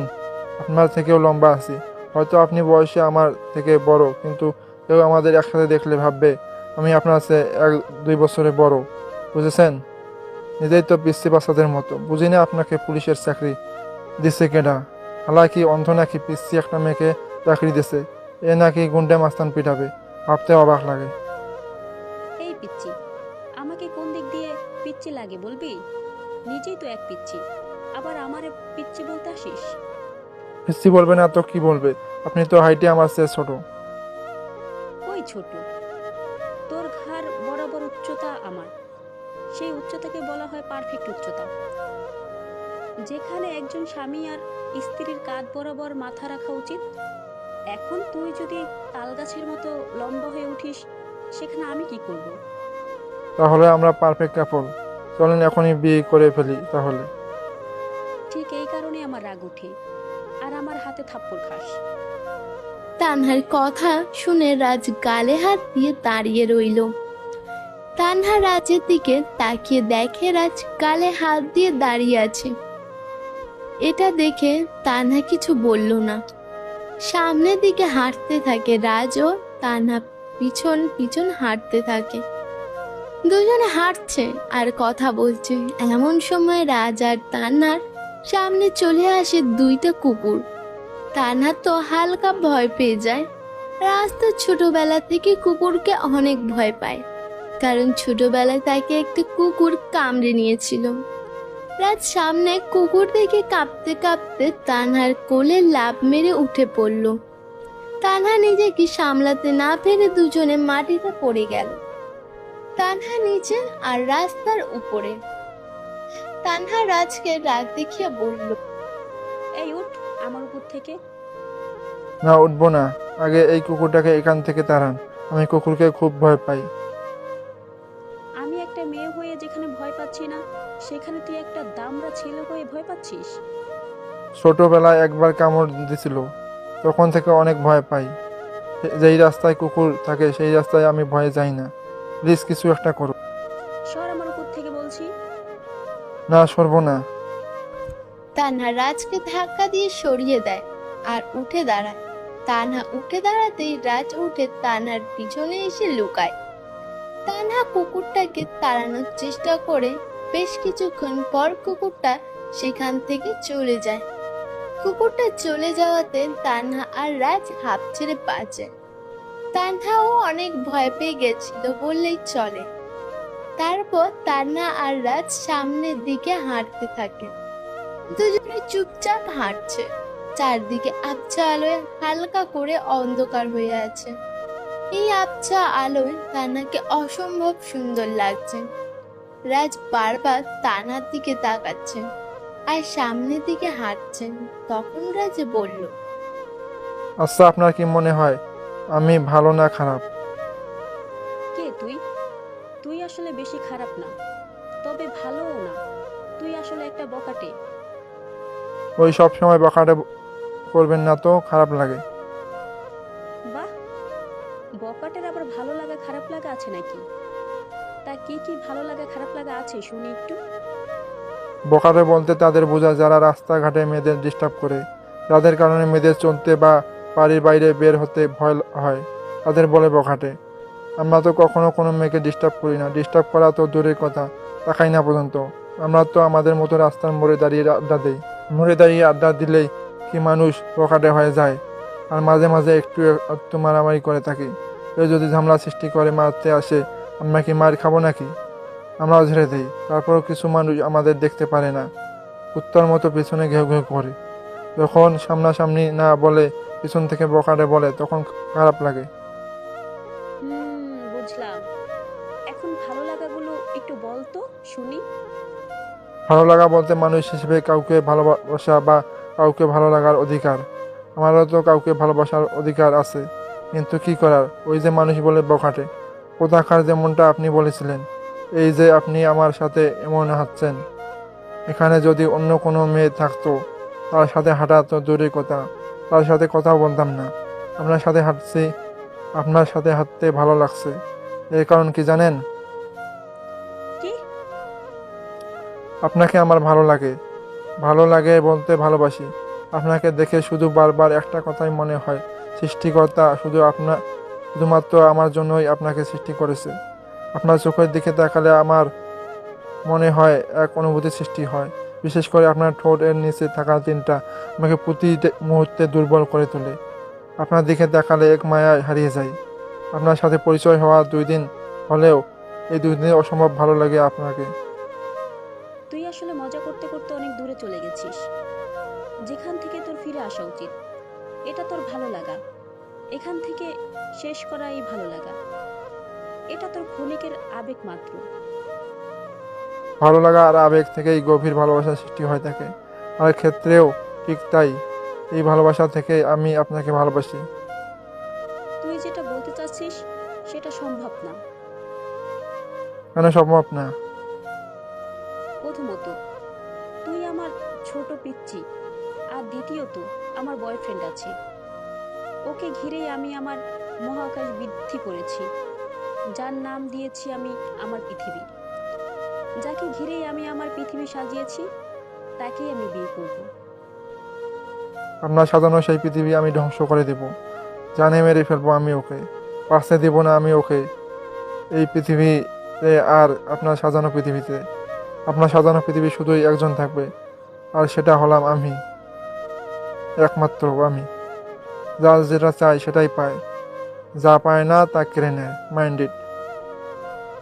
রাজ অনেক রেগে কথাগুলো বলল। রাজের চোখ মুখ রাগে লাল হয়ে আছে, মনে হচ্ছে চোখ দিয়ে আগুন বের হবে। সেই ঠিক প্রথম দিনের আগুনদাগের মতো লাগছে রাজকে। তানা ভাবতেও পারেনি রাজ এতটা রেগে যাবে। তানা শান্ত গলায় রাজকে বলল, দেখ, যদিও তোকে এটা বলা ঠিক হবে না, তবু বলছি, ওর সাথে আমি ফিজিক্যাল রিলেশনে জড়িয়েছি। ফিজিক্যাল রিলেশন বলতে তো বুঝিস, সব কিছু হয়ে গেছে আমার মধ্যে। তবুও আমার আপনাকেই চাই। দেহটা অন্য কাউকে দিয়ে দিয়েন, সমস্যা নেই, কিন্তু মনটা আমার লাগবে। রাজের কথাগুলো শুনে তানা নিস্তব্ধ হয়ে যায়। তানা কি বলবে কিছুই বুঝতে পারছে না, চুপ করে রাজের দিকে তাকিয়ে আছে। রাজের মুখে থেকে এমন কিছু কখনোই আশা করেনি বা ভাবতেও পারেনি তানা। বেশ কিছুক্ষণ দুজনের মধ্যে নীরবতা বিরাজ করলো। রাস্তার নিজের রাগ কন্ট্রোল করে নীরবতা ভেঙে তান্নাকে বলল, এখন কি এভাবে চুপ করে এখানে দাঁড়িয়ে থাকবেন, নাকি থানায় যাবে? অনেক রাত হয়ে গেছে, চলুন। চল। ধরে একটু নিজের কন্ট্রোল এর বাইরে চলে গেছিলাম, তবে যেটা বলেছি সবটা ঠিক বলেছি। মুখের কথা ভেবে উড়িয়ে দিবেন না, রাত যা চায় তাই পায়। তানহা রাজের কথা শুনে কিছুই বলল না, কারণ তানহা জানে রাজ যা বলে তাই করে। রাজ আর তানহা থানার উদ্দেশ্যে হাঁটতে লাগলো। হাঁটতে হাঁটতে তানহাও স্বাভাবিক হয়ে গেল, কিন্তু রাজের শেষ কথাটা এখনো তার মাথায় ঘুরপাক খাচ্ছে। এসব কথা তানহার মাথা থেকে ঝেড়ে ফেলে রাজের সাথে হাঁটতে থাকে। বেশ কিছুক্ষণ হাঁটার পর তারা থানায় চলে আসে। থানায় আসতেই রাজ আর তানহা তাকিয়ে দেখে আবির আর ফাইন লকআপের ভিতরে দাঁড়িয়ে তাদের দিকে তাকিয়ে আছে। তখন তানহা বলল, কি রে, এত রাতে না ঘুমিয়ে এভাবে তাকিয়ে আছিস কেন? তাকিয়ে থাকবো না তো কি করব? আমরা এখানে বসে মশার কামড় খাবো, আর আপনি বাইরে গিয়ে প্রেম করবেন? একদম বাজে কথা বলবি না, আমরা এমনি বাইরে গিয়েছিলাম। তা তো বুঝতেই পারছি। এত রাতে বাইরে গিয়ে কি করছিলেন? বাইরে গিয়ে যে পুতু করছিলেন তার প্রমাণ হচ্ছে রাজের গালের দিকে তাকিয়ে দেখুন, আপনার লিপস্টিক মুছতে ভুলে গেছে। ফাহিমের কথা শুনে তানহা রাজের গালের দিকে ভালোভাবে তাকায়। তানহা দেখতে পায় হালকা একটু লিপস্টিক লেগে আছে। রাজ নিজের গাল পরিষ্কার করে নিয়ে ফাহিমকে উদ্দেশ্য করে বললে, আরে মামা, কুকুর দেখে ভয় পেয়েছিলাম, তাই ওনার গায়ে উপর পড়ে গেছিলাম, সেখানে হয়তো লিপস্টিক লেগে গেছে। আমাদের আর বুঝাতে হবে না, সব বুঝি আমরা। এখন চল মামা, ট্রিট দিবি। মামা মানে? কি রে, তোরা একে অপরকে চিনিস? ওরা দুজন হলো আমার জানের জিগার দোস্ত, আমার বেস্ট ফ্রেন্ডের মানে আমার ভাই। তাই তো বলি, এদের ব্যবহার আর এরা বেদব কেন এত? এখন বুঝলাম কেন তোর মতো এরা এত বেদব। তিনজনই বেদব, বকাটে কোথাকার। তিনজনকে একসাথে চলাফেরা করে সবাই একই বেদব হয়েছে। একজন তো অন্তত ভালো হতে পারতি। আমাদের ভালো হওয়ার লাগবে না, খারাপ আছি তাতে আপনি আমার বন্ধুর প্রেমে পড়ে গেছেন, আর ভালো হলে তো বাসা থেকে তুলে নিয়ে গিয়ে বিয়ে করতেন। এই, তোরেও বললো না? আমি বললাম যে আমরা একে অপরের সাথে প্রেম করি। আমাদের বলা লাগবে না, আমরা জানি। তাই জন্যই তো একটু আগে বাইরে গিয়ে লুতুপুতু করে আসলেন। তোরা দেখছি সবাই একই রকম জেদি, কোনো কিছুই বুঝতে চাস না। এখন এসব কথা বাদ দিন। চলেন ভাবি, আপনি আর রাজ মিলে একটা ট্রিট দিবেন। তোরে টিটের গুষ্টি মারি। ভাবছিলাম দুদিন এইখানে রেখে তোদের ছেড়ে দিব, কিন্তু না, তোদের শাস্তি আরো দুদিন বাড়লো। আমার সাথে বেয়াদবি, থাক জেলের ভিতর। আর আমি তো আপনার সাথে কিছু করি নাই। তুই কাল সকালে ছাড় পাবি। কি রে, এখনো বাইরে দাঁড়িয়ে কি করছিস? ঢুক ভিতরে। তানহা কথাটা বলেই রাজকে ধরে ভিতরে ঢুকিয়ে দিল। তারপর তালাটা লাগিয়ে তার টেবিলে গিয়ে বসলো। রাজ তো কিছুই বলল না, কারণ রাজ সকাল হলেই ছাড়া পাবে, তাই রাজের কোনো টেনশন নেই। আবির আর ফাহিমের তো কাঁদো কাঁদো অবস্থা। তখন আবির রাজের কাছে এসে করুণ সুরে বলল, কি রে মামা, সত্যি কি 4 দিন এখানে থাকতে হবে? আরে টেনশন নিস না, আমি আছি কি করতে। আমি আগে সকালে বের হই, তারপরে কোনো একটা আইডিয়া দিয়ে তোদের বের করে নিব, সমস্যা নেই। না হলে কিন্তু তোর না হওয়া বউ তানাকে আমি তোর বিষয়ে যত কিছু জানি সব বলে দেব। তোর পায়ে ধরি ভাই, তবে কিছুই বলতে হবে না, আমি তোদের বের করে নেব। এমনি তো আমারে দেখতে পারে না, তার উপর আবার আরেকটা ঝামেলা আছে। কি ঝামেলা? পরে বলবো, ঘুমায়, এখন অনেক রাত হয়েছে। তারপর রাজ আর কোনো কথা বলল না। তিনজন দেওয়ালে হেলান দিয়ে বসে রইল। কিছুক্ষণ পরের মধ্যে তারা কোনো রকম ভাবে ঘুমিয়ে পড়ল। এদিকে তানহা তার টেবিলে এখনো বসে আছে, তার চোখে মুখে কোনো ঘুম নেই। বারবার তার মস্তিষ্ক রাজের বলা কথাটা বাজতে থাকে। রাজ নাকি তার জন্য তার বয়ফ্রেন্ডকে মেরে ফেলবে। রাজ তানহার দেহ চায় না, তার মন চায়।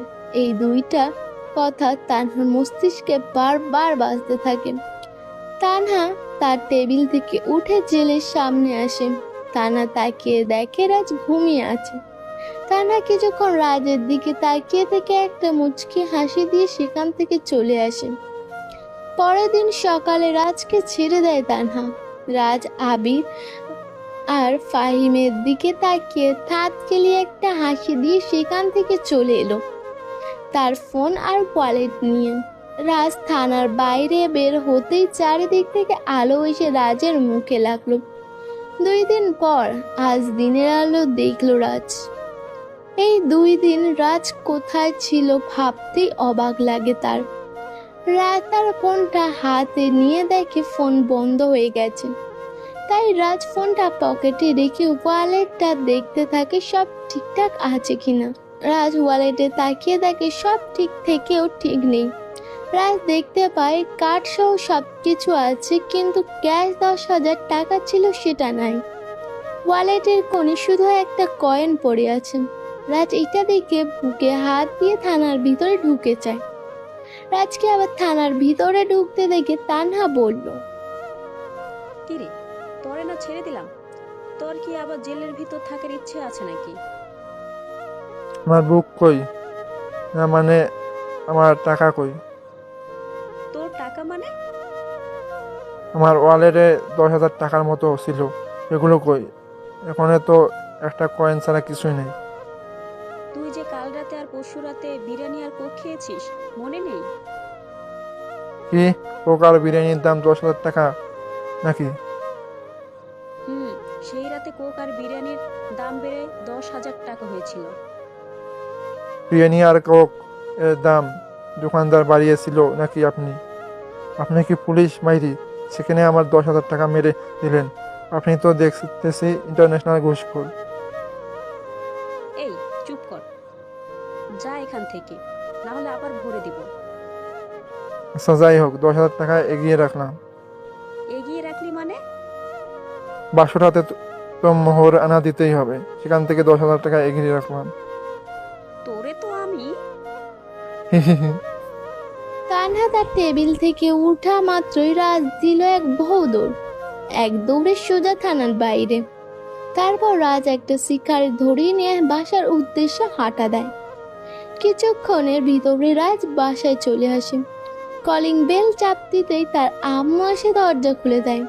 রাজের আম্মু রাজকে দেখে কিছু বলতে যাবে তার আগে রাজ ভিতরে চলে যায়। রাজ ভিতরে গিয়ে দেখতে পায় তার আব্বু ড্রয়িং রুমে বসে খবরের কাগজ পড়ছে। রাজের আব্বু ড্রয়িং রুমে বসে কাগজ পড়ছিল। এমন সময় তিনি তাকিয়ে দেখে রাজ তার দিকে আসছে। এটা দেখে তিনি খবরের কাগজ দিয়ে মুখের এক সাইড ঢেকে নিয়ে তিনি তার রুমে যেতে থাকে। তিনি মুখ ঢেকে লুকিয়ে তার রুমে যাচ্ছিল। এমন সময় কেউ একজন তার সামনে এসে দাঁড়ায়। তিনি মুখের দিকে তাকিয়ে দেখে রাজ ওনার সামনে এসে দাঁড়িয়েছে। কথায় আছে না, যেখানেই বাঘের ভয় সেখানেই সন্ধ্যা হয়। রাজের আব্বু সামনে রাজকে দেখে ঝাড়ি খাওয়ার জন্য প্রস্তুত হয়। তখন রাজ অবাক করে দিয়ে তার আব্বুকে জড়িয়ে ধরে। সবকিছু রাজের আব্বুর মাথার ওপর দিয়ে যাচ্ছে, কারণ যেখানে রাজকে ছাড়াতে না যাওয়া ঝাড়ি খাওয়ার কথা সেখানে রাজ তাকে উল্টো জড়িয়ে ধরছে। তখন রাজের আব্বু অবাক হয়ে বলল, কিরে, 2 দিন জেলে থেকে পাগল হয়ে গেলি নাকি? আরে আব্বু না, তাহলে যেখানে আমাকে ঝাড়ি খাওয়ানোর কথা সেখানে জড়িয়ে ধরেছিস, কাহিনী কি বলতো? আব্বু তোমাকে অনেক ধন্যবাদ আমাকে ছাড়াতে না যাওয়াতে। 2 দিন আগেই তো বললি 10 মিনিটের মধ্যে তোকে ছাড়তে, আর তোকে আমি ছাড়াতে যাইনি বলে তুই আমাকে ধন্যবাদ দিছিস? বিষয়টা কিছুই বুঝলাম না। তুমি ছাড়াতে যাওনি বলেই তো আমি আমার মনের মানুষকে খুঁজে পেয়েছি, তানহাকে খুঁজে পেয়েছি, এবং গতকাল রাতে আমি আমার সকল মনের অনুভূতি প্রকাশ করতে পেরেছি। আই লাভ ইউ বাবা। তানহা আবার কি? আর কারে কি খুঁজে পেয়েছিস? সব কিছু একটু খুলে বলতো। ও তোমাকে তো বলা হয়নি। তোমাকে 2 দিন আগে থানা থেকে যে মেয়েটি ফোন করেছিল তার নাম হচ্ছে তানহা, আর তোমার বৌমা। হোয়াট? বৌমা মানে কি? বিয়ে করে ফেলেছিস? আরে আব্বু না, আমি বিয়ে করিনি। আমি মেয়েটাকে পছন্দ করে ফেলেছি, মানে ভালোবাসি। আর বিয়ে করলে ওই মেয়েটাকেই করব, তাই বললাম তোমার বৌমা। ও, ভালোভাবে বলবি তো, আর একটু হলেই তো হার্ট অ্যাটাক করতাম। হি হি হি। কিন্তু একটা জিনিস বুঝলাম না, তোকে পছন্দ করলো কিভাবে? তোর মতো বখাটে ছেলেকে কেউ পছন্দ করতে পারে, এটা আমার বিশ্বাস হচ্ছে না। তুমি এটাই বললে, বাহ ভালো। যা সত্যি তাই তো বললাম। একটা মেয়ে কেমনে তোকে পছন্দ করে? ফাজলামি করতেছো আমার সাথে। আর মেয়েটাকে আমি পছন্দ করি, মেয়েটা আমাকে না। জানতাম তোকে কেউ পছন্দ করতে পারে না। আমি এত কিছু জানি না, মেয়েটা আমার লাগবে মানে লাগবে। আজ পর্যন্ত তুই যা চেয়েছিস আমি তোকে তাই দিয়েছি। এটা কি কোনো জিনিস পাইছিস লাগবে মানে লাগবে? মেয়েটা যদি রাজি না হয় তাহলে কিভাবে এনে দিব তোকে? আমি কিছু জানি না। আমি বিয়ে করলে এই মেয়েটাকেই করব। তোমরা ওর ফ্যামিলির সাথে কথা বলো। কেমন কথা বলবো?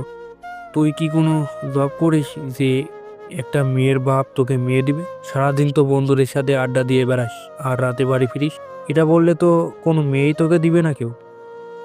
আমি কিছু জানি না, আমার এই মেয়েকে লাগবে মানে লাগবে। আচ্ছা, একটা কাজ কর, তুই অফিসে বস, আমি এবার রেস্ট নিই। তুই অফিসে বসলে তো আমি মেয়েটার আব্বু আম্মুর সাথে কথা বলতে পারি। আমি পারবো না অফিসে বসতে, আমি এমনিই ঠিক আছি, বিন্দাস। তুই এভাবে অকাডের মতো চলাফেরা কর। আমি মেয়েটার বাসায় বিয়ের প্রপোজাল নিয়ে যাই, তারপর আমাকে বাটা স্যান্ডেল দিয়ে পিটাক।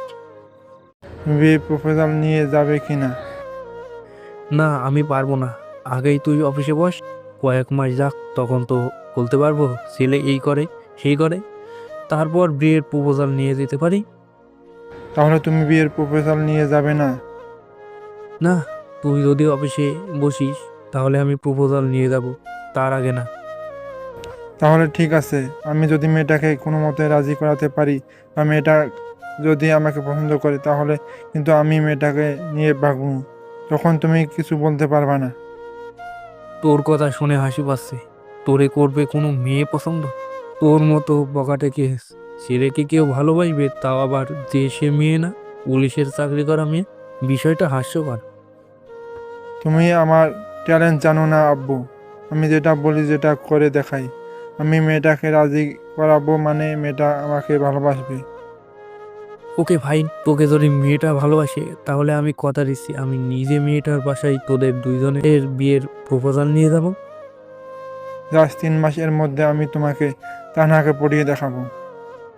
আচ্ছা ঠিক আছে, আর যদি না পড়াতে পারিস? তানহাকে আমার জীবনের পাওয়ার 2টা মাত্র রাস্তা। প্রথম হলো তানহাকে আমার প্রেমে ফেলা, আমার প্রতি তার ভালোবাসা সৃষ্টি করা, আর দ্বিতীয়ত হলো তার ফ্যামিলিকে রাজি করা। যে কোনো মূল্যে হোক আমার তানহাকে চাই, মানে চাই।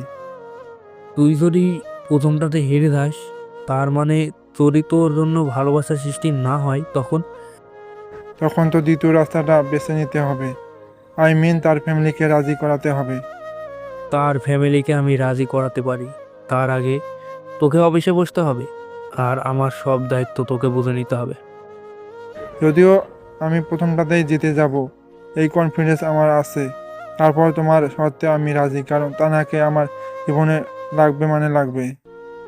তুই যদি প্রথমটাতে হেরে যাস, মানে তানহা নামের মেয়েটা যদি তোকে না ভালোবাসে, তাহলে আমার সব দায়িত্ব তোকে বুঝে নিতে হবে, আর তোর সাথে তানহা নামের মেয়েটার বিয়ে দেওয়ার দায়িত্ব আমার। ওকে ডান, তবে তার আগে আমাকে ছোট্ট একটা বাধা টপকাতে হবে। কি বাধা? এটা তোমার জানতে হবে না, তুমি শুধু চেয়ে চেয়ে দেখো সামনে কি হয়, আর আমি কিভাবে তানহাকে রাজি করাই আর আমার প্রতি তার ভালোবাসা সৃষ্টি করাই। ওকে দেখবো তোকে কোনো মেয়ে ভালোবাসে। তোর হাতে সময় ফার্স্ট 3 মাস। 3 মাসে যদি তানহা নামের মেয়েটাকে রাজি না করাতে পারিস, তো তোকে অফিসে বসতে হবে। কথাটা মাথায় রাখিস, যদিও 100% এটাই হবে, তবুও বলে রাখলাম। হুম। রাজ আর তার আপুর সব কথোপকথন রাজের আম্মু মনোযোগ দিয়ে শুনছিল। রাজ আর তার আপুর কথা শেষ হলে রাজের আম্মু বলল, আমার যদি পছন্দ না হয় তাহলে কিন্তু আমি তোমাদের দুজনকেই বাসা থেকে বের করে দিব। আরে আম্মু হবে, তোমার পছন্দ হবে। তাহলে একদিন বাসায় নিয়ে আসিস, আমি দেখব। আগে তো রাজি করাই, তারপর না হয় বাসায় নিয়ে আসবো। তোর প্রতি আমার বিশ্বাস আছে, তুই পারবি, আমার হীরের টুকরো ছেলে। এইভাবেই তো আদর করে করে ছেলেটাকে নষ্ট করেছো। তুমি চুপ করো। 2 দিন ছেলেটা আমার জেলে ছিল, তুমি ছাড়িয়ে আনতে যাওনি, সাথে আমাকেও যেতে দাওনি।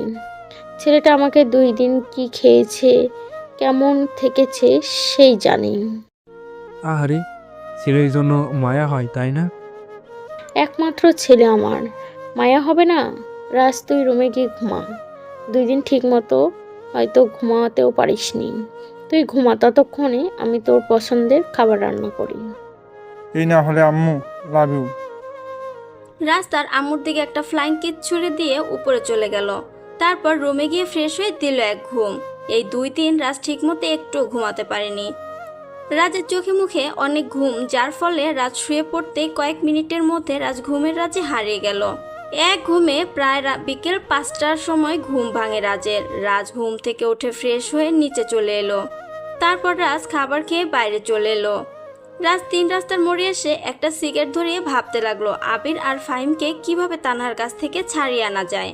রাজ বেশ কিছুক্ষণ ভাবার পর একটা মুচকি হাসি দিয়ে একটা গোলাপ ফুল আর একটা চিঠি নিয়ে রাজ থানার উদ্দেশ্যে হাঁটা দেয়। বেশ কিছুক্ষণের মধ্যে রাজ থানার সামনে চলেও আসে। রাজ থানার সামনে দাঁড়িয়ে আছে। রাজ গোলাপ ফুলটা আর চিঠিটা নিজের কাছে লুকিয়ে সোজা থানার ভিতরে দিল এক ভোঁতর। রাজ এক দৌড়ে থানার ভিতরে ঢুকে যায় আর তানহার টেবিলের সামনে গিয়ে হাঁপাতে থাকে। রাজকে এভাবে দৌড়ে আসতে দেখে তানহা কিছুটা বিচলিত হয়ে যায় আর অস্থির হয়ে রাজকে জিজ্ঞাসা করে, কি রে, কি হয়েছে? এইভাবে দৌড়ে আসলি কেন? আর এত হাঁপাচ্ছিস কেন? কি হয়েছে? আবির। আবির তো এখানে। কেন, আবিরের কি হয়েছে? আবিরের দাদু খুব অসুস্থ, হসপিটালে ভর্তি আছে। বাঁচবে কি না জানি না, তবে শেষবারের মতো আবিরকে একটু দেখতে চাইছে। বলিস কি? তাড়াতাড়ি আবিরকে ছেড়ে দিন। এক্ষুনি ছেড়ে দিচ্ছি। তানহার সাথে সাথে আবিরকে ছেড়ে দেয়। ফাহিমকে এখনো ছাড়ছে না। তখন রাজ করুণ সুরে বলল, ফাহিমকেও ছেড়ে দিন না। রাজের কথা শুনে তানহা কিছু বলছে না। তানহা ভাবছে ফাহিমকে ছেড়ে দিবে নাকি না। তখন তানহা ফাহিমের দিকে একবার তাকিয়ে রাজের দিকে তাকায়। তখন রাজ 2 হাত এক করে করুণ সুরে তানহার দিকে তাকিয়ে বলে, প্লিজ ঠিক আছে, যা ছেড়ে দিলাম। অনেক অনেক ধন্যবাদ আপনাকে। এখন তাড়াতাড়ি যা তিনজনে। কই যাব? আরে গাধা, আবিরের দাদুর কাছে। ও তাই তো, এই চল তাড়াতাড়ি। রাজ, আবির আর ফাহিম থানা থেকে বের হতেই তানহা তার টেবিলে গিয়ে বসলো। তানহা তার টেবিলের কোণায় লক্ষ্য করলো একটা গোলাপ ফুল, সাথে একটা চিঠি। এই গোলাপ ফুলটা আর চিঠিটা রাজ কথা বলার সময় সবার আড়ালে টেবিলের এক কোণায় রেখে দিয়েছিল। তানহা ফুলটা হাতে নিয়ে নাকের কাছে এনে ঘ্রাণ নিতে থাকে। তারপর চিঠিটা হাতে নিয়ে খুলে দেখে এটা একটা লাভ লেটার। তানহা লেটারটা পড়তে থাকে। তানহা দেখতে পায় লেটারটা তাকে নিয়েই লেখা, যেখানে তানহাকে ঘিরে কেউ একজন তার মনের সকল অনুভূতি ভালোবাসার কথা জানিয়েছে। তানহা লেটারটা পড়ে শেষ করতে দেখে শেষে রাজের নাম লেখা। তানহার আর বুঝতে বাকি রইল না লেটারটা রাজ দিয়েছে। তানহা লেটারটা আর ফুলটা যত্ন করে তুলে রাখে। মুচকি একটা হাসি দিয়ে নিজে নিজে বলল, পাগল একটা। এদিকে রাজ, আবির আর ফাহিমকে নিয়ে থানা থেকে বেরিয়ে পড়ে। থানা থেকে বের হতেই আবির দিল এক দৌড়। আবিরকে এভাবে দৌড়াতে দেখে ফাহিম আর রাজ অবাক। তখন রাজ পেছন থেকে বলল, কিরে এইভাবে দৌড়ে কই যাস? আবির দৌড়ে হসপিটালের উদ্দেশ্যে দৌড় দেয়, কারণ তার দাদু হসপিটালে ভর্তি বলে কথা। আবির রাজের কথা শুনে দৌড়াতে দৌড়াতে বলে, আমার দাদু অসুস্থ, হাসপাতালে ভর্তি। আর তুই বলছিস কই যাচ্ছিস? আব্বে হালা, সকাল সকাল কি মেয়াদ উত্তীর্ণ গাঁজা খাইছিস নাকি? তোর দাদু তো সেই 2 বছর আগে পটল তুলছে, এখন কি নতুন করে বেঁচে উঠছে নাকি? রাজের কথা শুনে আবির দৌড়াতে দৌড়াতে থেমে গেল। আবির মনে করলো সত্যি তো, তার দাদু সেই 2 বছর আগে পটল তুলেছে। তখন আবির রাজের কাছে গিয়ে বলল, তাহলে তুই যে বললি আমার দাদু অসুস্থ, হাসপাতালে অ্যাডমিট আছে। আব্বে হালা, তোদের বের করার জন্য এই মিথ্যা কথাটা বললাম। এর চেয়ে ভালো আইডিয়া আর খুঁজে পেলাম না। আরে মামা, তুই আসলে একটা জিনিয়াস। তোর জায়গায় আমি থাকলে তো এরকম আইডিয়া কখনোই আমার মাথায় আসতো না। একটু পায়ে দোলা দাও গুরু। পায়ে ধরে নেওয়া লাগবে না, চল এখন এখান থেকে। চল, খুব ক্ষুধা লাগছে। তারপর রাজ, আবির আর ফাহিম তিনজন রাস্তার মোড়ে চলে এলো। একটা রেস্টুরেন্টে ঢুকে খাওয়া দাওয়া করে নিল। এবার বিল দেওয়ার পালা। তখন রাজ বলল, কিরে, বিল কে দেবে? কেন তুই দিবি? কারণ একটা ট্রিট তোর কাছে পাও না। কিসের টিট, কিসের পাওয়া? ওই যে পুলিশ ম্যামের সাথে লুতুপুতি করিস। আর তোদের আমি কেমনে বুঝাই? আরে তো দেখতেই পারে না, আবার প্রেম তো দূরের কথা। তাহলে কাল রাতে তোর গালের চিহ্নটা কিসের ছিল মামা? আরে তোদের তো বলেছে কুকুরের ভয়ে ওনার উপরে পড়ে গেছিলাম, যার ফলে আমার গালে হয়তো ওনার ঠোঁট লেগে গেছিল। তাহলে তোরা একে অপরকে ভালোবাসিস না? না, তবে আমার মনের কথা, ভালোবাসা, তাকে ঘিরে অনুভূতি সৃষ্টি হওয়া সব কিছু ওনাকে জানিয়েছি। কি বলেছে? এখানে বড় একটা ঝামেলা আছে, রাস্তায় বড় একটা কাটা বসে আছে। কি ঝামেলা? বাইরে চল, তারপর বলছি। তারপর রাজ বিল দিয়ে দিল। তারপর তারা বাইরে বের হয়ে সবাই মিলে একটা করে সিগারেট ধরিয়ে নিল। সিগারেট খেতে খেতে ফাহিম বলল, মামা, কি বুঝলাম না, বল এখন কিসের কাঁটা? কাটা বলতে তাহনাকে যখন আমার মনের কথা জানালাম, তখন তাহনা বলেছে তার বয়ফ্রেন্ড আছে। কি বলছিস মামা? মজা পাইলাম। প্রেম করার আগে চাকা খেয়ে গেলি। আব্বে হালা, তোরে তো তবে তাহনার কথাটা আমার বিশ্বাস হচ্ছে না যে তার বয়ফ্রেন্ড আছে। আর তার বয়ফ্রেন্ড থাকলেও আমি তাকে আমার রাস্তা থেকে সরিয়ে দিব, কারণ তাহনাকে আমার চাই মানে চাই। এখন কি করবি? ওরা কালকে খোঁজ লাগা, তাহনা আগে কোথায় থাকতো, ওর ফ্রেন্ড কে কে আসছিল, ওর বয়ফ্রেন্ড এর নাম কি, কোথায় থাকে, কি করে, সব A to Z আমার লাগবে। ঠিক আছে, সমস্যা নাই, কাজ হয়ে যাবে। তবে এর জন্য আবার তোরে টিট দিতে হবে। টিট নিয়ে তোদের চিন্তা করতে হবে না, সব খোঁজ খবর এনে দিবি, সাথে সাথে টিট নিয়ে নিবি। ওকে, কাল বিকালে সব কিছুই পেয়ে যাবি। এখন এসব টপিক বাদ দে, ভালোভাবে আড্ডা দেওয়া যাক। তারপর সবাই দাঁড়িয়ে দাঁড়িয়ে মিলে আড্ডা দিতে থাকে। আড্ডা দিতে দিতে প্রায় রাত্রে 10টা বেজে গেছে। তিনজনে মিলে সিগারেট টানতে থাকে। সিগারেট টানা শেষ হলেই তারা যে যার বাসায় চলে যাবে। তিনজনে মনের সুখে সিগারেট টানছে। এমন সময় আবির আর ফাহিম রাজের পিছনে কিছু একটা দেখে সিগারেট ফেলে দিল এক ভোঁদড়। রাজ আবির আর ফাহিমের দিকে তাকিয়ে আছে, কারণ তারা রাজের পিছনে এমন কি দেখলো যে সিগারেট ফেলে দিল দৌড়। রাজ পেছনে তাকাতেই তার হাত পা ভয়ে কাঁপতে লাগলো। রাজ পেছনে তাকিয়ে দেখে তানহা তার দিকে তাকিয়ে আছে অগ্নি চোখে। রাজ তানহাকে এভাবে তাকিয়ে থাকতে দেখে ভয়ে ঢোক গেল, যার ফলে রাজের মুখে থাকা সিগারেটটা নিচে পড়ে গেল। রাজের তো প্রাণ যায় যায় অবস্থা। রাজ কি করবে কিচ্ছু বুঝতে পারছে না। তানহার চোখের দিকে তাকাতেও রাজের ভয় করছে। রাজ কোনো কিছু না ভেবে নিজের যান বাঁচাতে দৌড় দেওয়ার প্রস্তুতি নিলে রাজ একটা পা রাখতেই তানহা পেছন থেকে রাজের শার্টের কলার ধরে ফেললো। হ্যালো বন্ধুরা, পরবর্তী পার্ট খুব তাড়াতাড়ি আসবে, তো সবাই অপেক্ষায় থাকো। আর চ্যানেলটি যারা এখনো সাবস্ক্রাইব করোনি তারা পরবর্তী পার্ট দেখার জন্য চ্যানেলটি সাবস্ক্রাইব করে রেখো। ধন্যবাদ সবাইকে, আমাদের সাথেই থেকো।